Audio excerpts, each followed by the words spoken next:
शङ्करं न स्मरामि क्षन्तव्यो मे पराधः शिव शिव शिव भो श्रीमहादेव शम्भो। ज्योतिष में आस्था और विश्वास रखने वाले सभी दर्शकों को प्यार भरा नमस्कार। मेरे इस YouTube चैनल ज्योतिष अथय ज्ञान सागर को सब्सक्राइब करें और साथ ही साथ बेल आइकॉन के बटन को प्रेस करें ताकि सभी नोटिफिकेशन आपको मिलती रहें। वीडियो में दी गई जानकारी अगर आपको महत्वपूर्ण और ज्ञानवर्धक लगती है तो इसको शेयर और लाइक करना ना भूलें ताकि आपका प्यार और सपोर्ट इसी तरह से मुझे मिलता रहे। समृद्धि में सबसे ज़्यादा जोर दिया गया है कि विवाह को एक बहुत ही बड़ी पवित्र जिम्मेदारी माना गया है। जिस प्रकार से आजकल देखते हैं ना कि लोग एक दूसरे के प्रति अट्रैक्ट हो जाते हैं, बाद में विवाह करके फिर साल 2 साल बाद डिवोर्स देने के चक्कर में पड़ जाते हैं। तो मनुष्य स्मृति में तलाक नाम की कोई भी चीज़ रखी ही नहीं गई थी। उनमें कहा गया था कि सामाजिक और धार्मिक कर्तव्यों को निभाते हुए विवाह की जो उम्र है और विवाह का जो समय बताया गया है वो बहुत ही ज़्यादा नियमों के आधार के ऊपर रखा गया था। मनुष्य स्मृति में ये कहा गया है कि विवाह की उम्र और विवाह रूपी संस्था में कारणीय व अकारणीय कार्यों को विस्तृत रूप से उन्होंने रखा। और मनुष्य स्मृति में जो सबसे ऊपर जो रखा गया था उस समय मनुष्य स्मृति में ये कहा गया था कि जब कन्या का विवाह उस समय हुआ क्या करता था, कन्या के विवाह के लिए और पुरुष के विवाह के लिए उम्र तय की गई थी। तो शास्त्रों में उस समय बताया गया था मनुष्य स्मृति के अनुसार कि जो कुछ नियम है जिसमें सबसे पहले कहा था जो कन्या होगी उसका विवाह, क्योंकि उस समय जो था विवाह के लिए उम्र 16 साल रखी गई थी। हालांकि अब तो विवाह की उम्र बढ़ाई गई है, लेकिन मैं आज से हजारों साल पहले की बात कर रही हूँ। तो कन्या का विवाह शास्त्रों में कहा गया था कि 16 साल की उम्र के बाद ही उसका विवाह करना चाहिए। जब वो विवाहित हो जाती है तो महिलाओं को घर चलाने की सभी प्रकार की जिम्मेदारियां दी जानी चाहिए, जिसमें धन संपत्ति, खर्चा, योजना, धार्मिक कृत्य, रसोई आदि का जितना भी सामान है ये सारा काम महिलाओं के हाथों में होना चाहिए। वही बाहर से मतलब उनको धन वगैरह दिया जाए तो बाकी का वो कार्य कर सकें।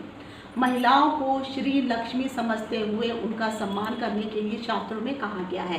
इसीलिए कहा गया है कि जिस घर में महिला का सम्मान नहीं किया जाता है वहाँ पर लक्ष्मी कभी भी वास नहीं करती है।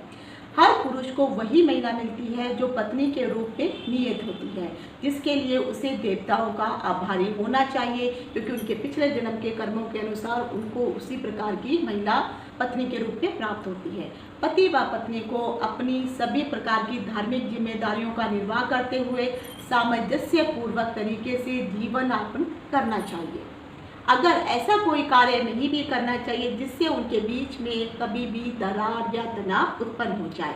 यदि आजीविका के लिए पुरुष को विदेश जाना भी पड़े तो जाने से पहले उसे उन सभी आवश्यक वस्तुओं का व्यवस्था करनी चाहिए ताकि महिला उसके जाने के पश्चात अपने घर को अच्छे तरह से चला सके। यदि कन्या के विवाह के पीछे से पहले ही कोई बीमारी हो जाती है, उसकी कन्या के ऊपर कोई हंस प्रवृत्ति जैसे होती है, कोई महत्वपूर्ण घटनाएं, जैसे मान लीजिए कन्या का जो विवाह होने से पहले ही लड़की के पहले कि जो अवगुण है या उसको कोई बड़ी बीमारी थी, ऐसी कोई चीज़ें अगर विवाह हो जाता है और बाद में धीरे धीरे वो चीज़ें पता चलती हैं तो उस समय यहाँ तक कहा गया था कि ऐसा विवाह होने के पश्चात भी रद्द विवाह माना जाएगा, क्योंकि माता पुरता ने उस बातों को छिपा के रखा। यदि कोई महिला 1 वर्ष के भीतर भी अपने पति के प्रति शत्रुता का भाव नहीं रख सकती और ना ही उसको छोड़ सकती है, उसको कम से कम 1 साल तक अपने पति के साथ रहना होगा। और साथ ही साथ उसका पति उसके कोई आभूषण भी जब्त नहीं कर सकता और ना ही उसको त्याग कर सकता है। तो ये चीज़ें महिलाओं के फेवर में भी दी गई थी और पुरुषों के फेवर में भी दी गई थी। मनुष्य स्मृति में कहा गया है कि अगर मान लीजिए कन्या और का विवाह हो जाता है और उसके बाद जो है वो अपने पति के प्रति जो है किसी प्रकार की कोई शत्रुता रखती है, इस तरह का भाव अगर रखती है और वो उस भाव को समझाने के पश्चात भी नहीं छोड़ती है तो उसके जो आभूषण आदि जो महिला के आभूषण होती हैं वो उसको जब्त कर सकता है उसका पति, जो विवाह में उसको दिए गए हैं ससुराल के द्वारा, और साथ ही साथ जो है उसका वो त्याग भी कर सकता है। लेकिन यदि पुरुष कोई गलत काम करता है, वो अपनी पत्नी के अलावा अन्य महिलाओं को जाकर के भी अपनी काम वासना की पूर्ति करता है, तब जाकर के ऐसे पति को भी महिला छोड़ सकती है। कन्या का विवाह किसी भी कुपात्र के साथ नहीं करना चाहिए। ऐसा नहीं है कि उसके लिए विवाह के लिए कोई वर नहीं मिल रहा है तो किसी के साथ भी उसका विवाह कर दिया जाए। यदि विवाह योग्य होने के बाद भी, मान लीजिए जैसे 16 साल का उन्होंने उम्र रखी है, तो अगर 16 साल के बाद वो 3 साल और भी बीत जाते हैं, यानी कन्या अगर 17, 18, 19 साल की भी हो जाती है और पिता कन्या का विवाह किसी कारण से नहीं भी कर पाता है, तो उस समय कन्या को यह अधिकार दिया गया था कि वो अपनी मनपसंद से किसी भी व्यक्ति को चुन करके उसके साथ जो है वो विवाह कर सकती है। तो इन प्रारंभिक नियमों का उस समय निर्माण किया गया था और धीरे धीरे जैसे जैसे समाज की व्यवस्था बदलने लगी, विकास होने लगा, तो इनके ऊपर जो है काफ़ी सारी चीज़ें जो थी धीरे धीरे बदलने भी लगी और इनका अलग अलग रूप भी विकसित होने लगा।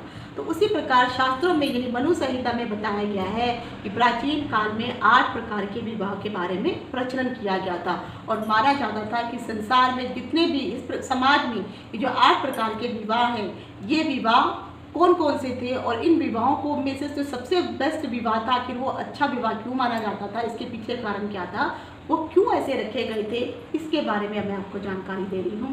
क्योंकि विवाह को जो उन्होंने 8 प्रकार के जो विवाह माने गए थे, ये ऊपर से लेके यानी फर्स्ट पोजीशन से लेके निम्न पोजीशन तक में उन्होंने 8 विवाहों को 8 संज्ञाएं दी गई थी।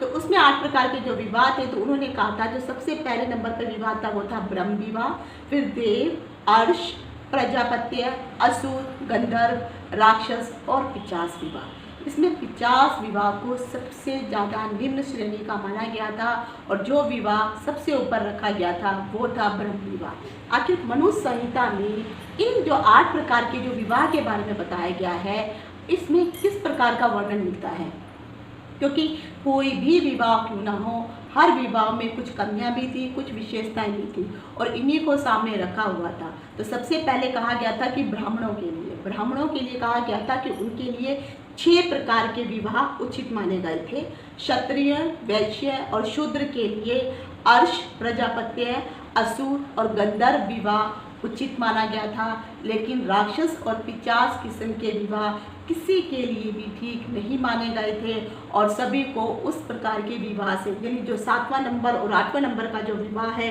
उससे बचने के लिए कहा गया है।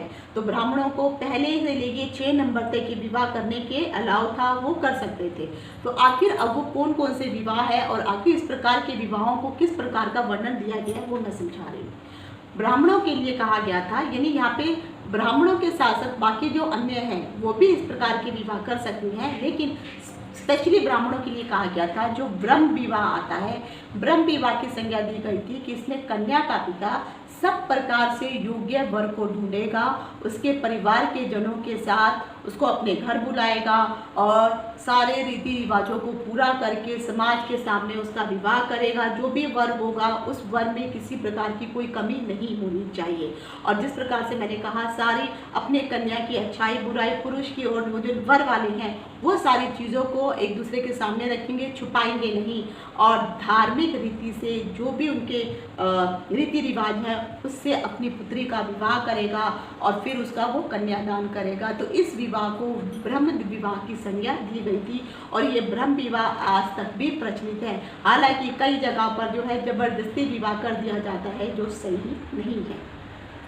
नंबर 2 पे जो रखा गया था वो था देव विवाह। देव विवाह में शास्त्रों में कहा गया था कि इस प्रकार के विवाह में जो कन्या का पिता है वह यज्ञ करने वाले वर्ग को छाट कर, यानी उस समय पहले हुआ क्या करता था कि स्वयंवर रचे जाते थे और स्वयंवर में फिर जो थे बुलाया जाता था पुरुषों को और वहाँ पे कुछ यज्ञ की कुछ प्रक्रिया होती थी और स्वयंवर में लड़की जिस भी लड़के को या वर को पसंद करती थी वहाँ पर उस यज्ञ के दौरान वह अपनी पुत्री का दान उस वर को कर देता था और फिर उस प्रकार से उसका विवाह हो जाता था। उसके बाद नंबर 3 का जो विवाह है उसको बोला गया है अर्श विवाह।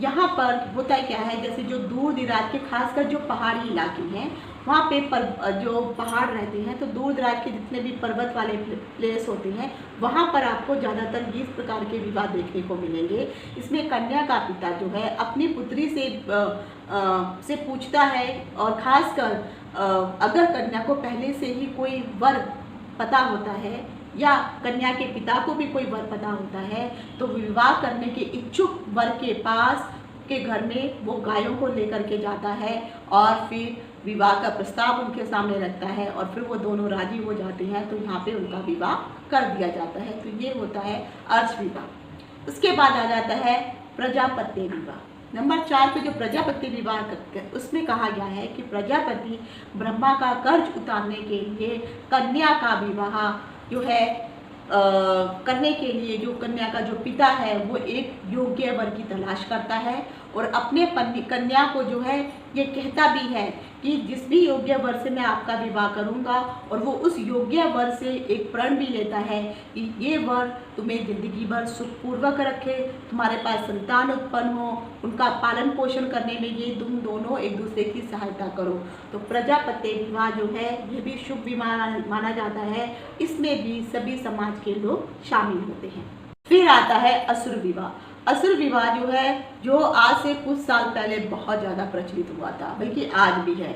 असुर विवाह के अंतर्गत रखा जाता है कि जो भी कन्या का जो पिता है जिस वर को तलाश करता है, चुनता है, तो वर वाले जो हैं कन्या के पिता से अपने मनवांछित दहेज की मांग करते हैं और वो दहेज की मांग कन्या के पिता को पूरी करनी पड़ती है, जिसमें चाहे वो धन भी देना पड़ता है, आभूषण भी देने पड़ते हैं और साथ ही साथ अपनी बेटी भी देनी पड़ती है। तो असुर विवाह को जो है सबसे इसमें जो है अशुभ माना गया है और शास्त्रों में कहा गया है कि अगर जो भी विवाह करते वक्त जो भी लड़का या वर के पक्ष के अगर कन्या पक्ष से जबरदस्ती करके दहेज मांगते हैं और कन्या को प्रताड़ित करते हैं या फिर दहेज ना देने के कारण उसका विवाह वो जो है नहीं करते हैं, छोड़ देते हैं, तो इस प्रकार के जो विवाह को जो है अगर कई बार कन्या के जो पिता होते हैं उनको अपनी समाज में इज्जत बचाने के लिए उनकी मांगों को पूरा करना पड़ता है। तो जो दहेज से संबंधित जो प्रथा है, इस प्रकार के विवाह को असुर विवाह के अंतर्गत रखा गया था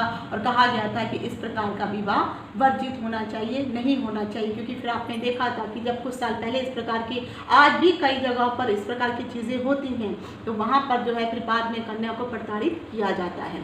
उसके बाद आता है गंधर्व विवाह। गंधर्व विवाह के अंतर्गत कहा गया है कि यहाँ पे जो वर है और जो वधू है ये दोनों आपस में एक दूसरे के प्रति कहीं उनको देखते हैं, उनको आकर्षण हो जाता है और किसी भी, चाहे वर किसी धर्म जाति से संबंधित हो या कन्या किसी भी धर्म या जाति से संबंधित हो, तो उन दोनों अपनी जातियों को का मान सम्मान रखते हुए रीति रिवाजों का प्रयोग करते हुए जो है विवाह कर लेते हैं। तो यानी यहाँ पे जैसे जिसे कहते हैं इंटरकास्ट मैरिज, जो लव मैरिज के रूप में गंधर्व विवाह को लव मैरिज की संज्ञा दी गई है। तो अगर वर और वधू एक दूसरे को पसंद करते हैं और जा करके अपने पेरेंट्स को भी बता देते हैं और उनके अनुसार अगर विवाह भी हो जाता है, तब इस प्रकार की विवाह को गंधर्व विवाह कहा गया है। और यह विवाह भी जो है उसी प्रकार से रीति रिवाज और विधियों का पालन करते हुए ही किया जाना चाहिए, तब भी यह विवाह सक्सेसफुल माना जाता है। और जो सबसे लास्ट वाला विवाह है जिसको फिर आता है 7वें नंबर का विवाह जिसको राक्षस विवाह की संज्ञा दी गई है। किसी कन्या और उसके परिवार की सहमति के बिना उसका जो लोग अपहरण कर लेते हैं और विवाह करना, यानी कई अभी देखा था कि पिछले कुछ समय पहले था बिहार में इस प्रकार की बहुत चीज़ें हो रही थी। वहाँ पर कन्या का अपहरण करके जबरदस्ती जो था, कन्या उस लड़के को पसंद नहीं करती लेकिन उसका विवाह कर दिया जाता है, या पुरुषों को जो पढ़े लिखे एजुकेटेड पुरुष थे उनको भी जबरदस्ती उनको पकड़ लिया जाता था और अपनी बेटी के साथ जो उनका विवाह कर दिया जाता है। तो जहाँ पर भी खासकर ये कहा गया है कि कन्या का जो लोग अपहरण करते हैं और उसकी मर्जी के बिना या उसके परिवार की सहमति के बिना भी उसका विवाह कर देते हैं, तो इस प्रकार के विवाह को राक्षस श्रेणी में रखा गया है। इसमें प्रेम और आकर्षण के लिए कहीं पर भी कोई स्थान नहीं होता, क्योंकि यहाँ पर जो कन्या है वो ना तो वर को पसंद करती है ना ही उसके परिवार को पसंद करती है, तो ये विवाह शुभ नहीं माना जाता है। और उसके बाद जो सबसे लास्ट विवाह है उसको रखा गया था सबसे निम्न श्रेणी में, जिसको 50 विवाह की संज्ञा दी गई। सबसे निकृष्ट माने जाने इस विवाह को जो है 50 विवाह कहा गया है, जहाँ पर जो पुरुष है निद्रा में मगन रहता है, नशे में चूर रहता है, अर्ध मगन रहता है और यहाँ पर जो है उसको किसी से कोई मतलब नहीं है। बल्कि कई बार तो ऐसे जो पुरुष होते हैं जो लोग जैसे रेप कर देते हैं, कि उन्होंने नशे में चूर हैं और जाकर के किसी लड़की का जो है, जो लड़की अपने आप का बचाव नहीं कर सकती और अक्षम लड़की के इसका जो है ज़बरदस्ती उसके साथ जो है ज़बरदस्ती करते हैं।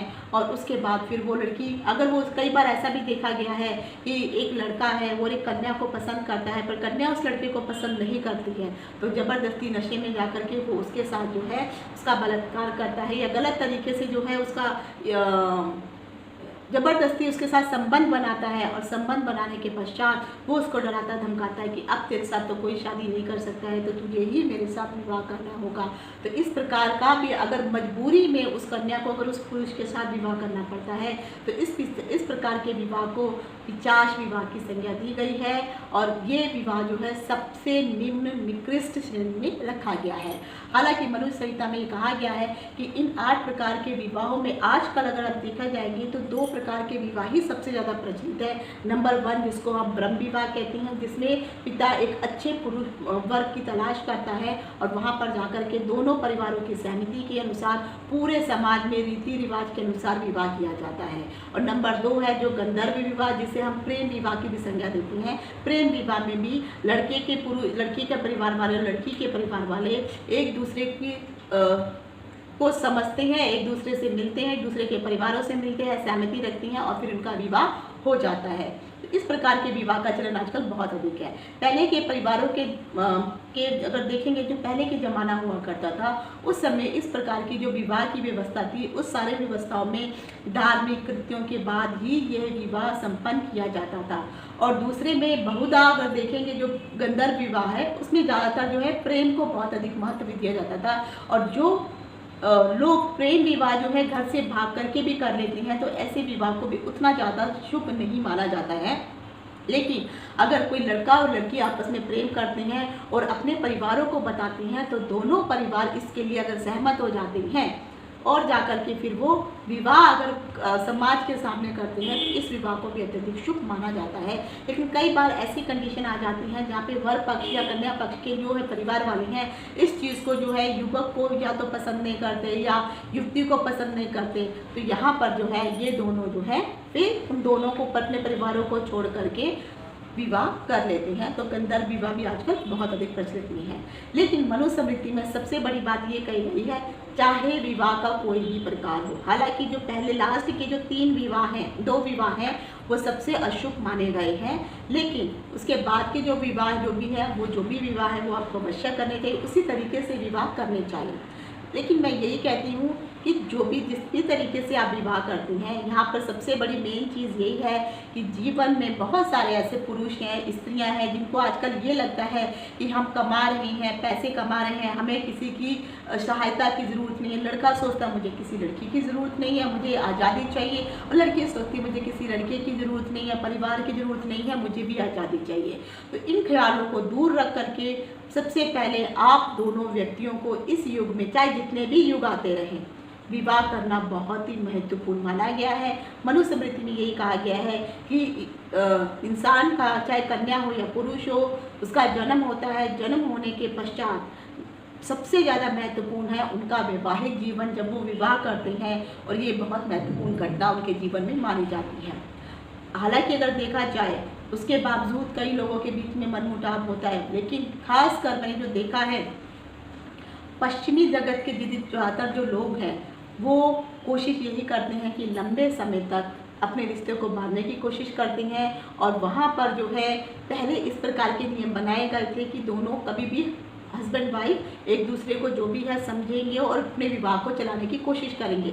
लेकिन जब सेकेंड वर्ल्ड वॉर हुआ था उसके बाद 1960 के बाद इस विवाह की जो परिस्थितियाँ थी जो चरमराने लगी थी, विवाह के वक्त जो था उस समय उनके दिमाग में कुछ अजीब तरह के जो थे ख्याल आने शुरू हो जाते थे, क्योंकि एक दूसरे के साथ नहीं रहना, संतान उत्पन्न करना सही नहीं मानते थे, या संतान उत्पन्न कर भी ले तो उनको पालना पोसना, इस प्रकार की जो प्रतिक्रिया थी ये धीरे धीरे उन्होंने जो चाहे वो अमेरिका हो, यूरोप हो, जितनी भी कंट्रियाँ थी यहाँ पे फिर ये चीज़ें चलने लगी।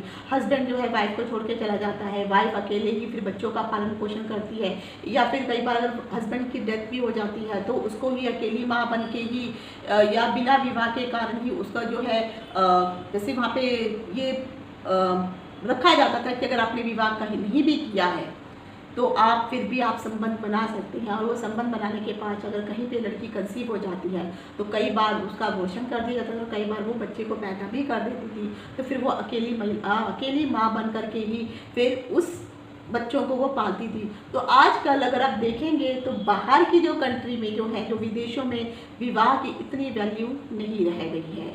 वहाँ पर जो है स्वच्छंदता को ज़्यादा प्राथमिकता दी गई है। लेकिन इंडिया में खासकर विवाह को आज भी उसी दृष्टि से देखा जाता है जिस प्रकार पहले के समय में ईश्वर ने जो व्यवस्था बनाई गई थी। तो इसलिए आप जब भी विवाह करते हैं, जो भी मैंने अभी तक आपको बताया है, गुणों का मिलान करना, कुंडली का मिलान करना, ये सब करना भी ज़रूरी है।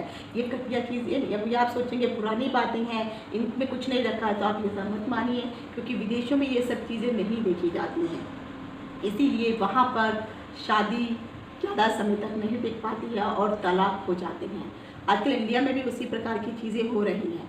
मैं यही कहूँगी, अगर आप किसी से विवाह भी करना चाहते हैं, प्रेम भी करते हैं और विवाह भी करना चाहते हैं, तो इन सब चीज़ों को ज़रूर देखिए। एक अच्छे किसी ज्योतिषी से आप अपने दोनों जो है कुंडलियों को मिलाइए। जो अगर दोष है तो उन दोषों के उपाय भी हैं, उन उपायों को करवा करके फिर विवाह कीजिए, ताकि आने वाली जो वैवाहिक जीवन आपका सुखमय हो। क्योंकि एक विवाह, और ये शास्त्रों में कहा गया है, जो पहला विवाह होता है पुरुष का और स्त्री महिला का, वही विवाह जो है शास्त्रों में इवन ऊपर जो है जो ईश्वर के सामने उसी विवाह को मान्यता दी जाती है। उस विवाह के पश्चात आप चाहे 50 विवाह कर ले, ईश्वर के घर में उन 50 विवाह की कोई भी मान्यता नहीं होती है। हालांकि ये जरूर है कि आपके पिछले जन्म के कर्मों के कारण आपकी कुंडली में 1, 2, 3 या 4 प्रकार के चार बार भी विवाह के योग बन जाते हैं। ये आपके पिछले जन्म के कर्मों के कारण ऐसा होता है। लेकिन सिर्फ मान्यता पहले विवाह को ही दी गई है।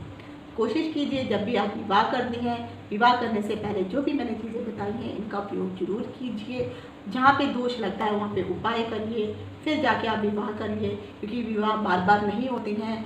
ईश्वर ने आपका जो पार्टनर जिसको बना के भेजा है उसी के साथ जो है आपको अपना जीवन, चाहे वो स्त्री हो या पुरुष हो, निभाने की कोशिश करनी चाहिए। बहुत ही अधिक प्रॉब्लम हो जाती है तब फिर उसके लिए आगे अलग चीज़ें भी बताई गई हैं। जैसे मैंने आपको बताया था कि मनु संहिता में बताया गया है कि अगर पुरुष ठीक नहीं है तो पत्नी उसका त्याग कर सकती है, अगर पत्नी ठीक नहीं है तो पुरुष उसका भी त्याग कर सकता है। तो आशा करती हूँ कि विवाह से संबंधित अभी तक जो भी मैंने जानकारी दी है, जितनी भी जानकारी मेरे पास थी, वो मैंने आपके साथ शेयर की है। आपको पसंद आई होगी। आज यहीं तक। इति शुभम। नमस्कार।